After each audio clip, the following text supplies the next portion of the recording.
વનરાજ ગરૈયા, વિશ્વ હિન્દુ પરિષદ રાજકોટ મહાનગર અધ્યક્ષ। ખાસ તો 2 તારીખે દશેરાના દિવસે જે રાજકોટમાં દર વર્ષે પરંપરાગત લગભગ 27-28 વર્ષથી રાવણ દહનનો કાર્યક્રમ થઈ રહ્યો છે।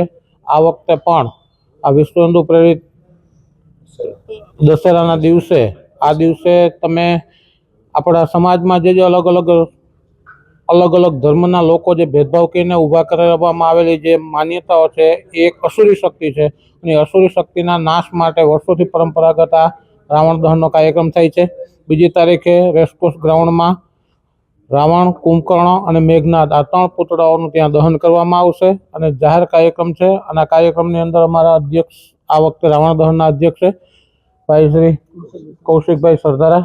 એમના અધ્યક્ષ સ્થાને આ કાર્યક્રમનું આયોજન કરવામાં આવેલું છે અને સર્વે જનતાના આના માટે લાભ લેવા અને ખાસ તો પધારવા માટે ભાવભર્યું આમંત્રણ।